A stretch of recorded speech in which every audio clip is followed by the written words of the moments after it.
Se eu contar para você que existe um livro que explica partes da Bíblia, mas foi deixado de fora, você leria? Isso não é teoria, isso é história. E foi exatamente por causa deste livro que eu decidi transformar um vídeo em uma série.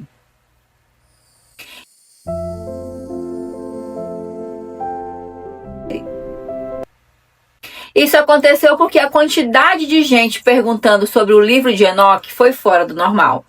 Então, antes de qualquer opinião, antes de dizer se é verdadeiro ou não, a gente precisa começar pelo ponto certo. O que esse livro é? O livro de Enoque não nasce dentro do cristianismo moderno.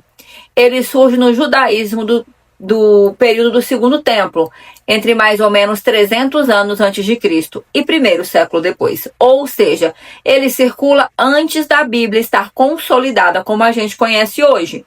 Naquele período não existia um conjunto fechado de livros. Existiam vários textos, várias tradições e várias disputas sobre o que deveria ou não deveria ser considerado sagrado. E o livro de Enoque estava dentro desse cenário. Agora presta atenção nisso. A Bíblia menciona Enoque. No Gênesis, ele aparece como alguém que andou com Deus e desapareceu, sem morte registrada, sem explicação. E isso não é comum dentro de um texto que detalha gerações. E é exatamente esse silêncio que o livro de Enoque preenche. Só que quando ele preenche, ele entra em temas que não são comuns e são extremamente sensíveis.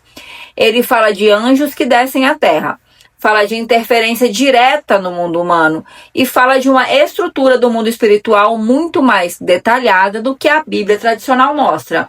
E aqui começa o problema, porque a transformação da Bíblia não foi simples, foi um processo histórico, teológico e também de autoridade. Foram analisados vários textos, foram comparados, aceitos ou deixados de lado. E o livro de Enoque ficou exatamente nesse ponto, conhecido, lido, mas não incorporado na maioria das tradições. Mas ele não desapareceu. Ele continua sendo estudado até hoje, e é por isso que eu vou fazer uma série sobre esse livro, uma série completa, detalhada. Porque isso aqui não cabe num vídeo só, ficaria raso, vazio, fútil. Mas agora deixa eu te falar uma coisa importante. Não adianta você ouvir alguém falando sobre esse livro e não ler o livro. Eu sempre recomendo que vocês leiam os livros, porque a interpretação sem leitura é dependência. Se você quiser entender isso de verdade e tirar a sua própria conclusão, pegue o livro. Tá no link aqui do meu TikTok Shop. Se você não quiser comprar aqui, você só pega a referência e compra em outro lugar. Mas eu recomendo que você leia, compare e decide por você o que acontece ali. No próximo vídeo eu vou te mostrar o que esse livro realmente descreve e porque a maioria das pessoas começa a se incomodar com o que acontece ali.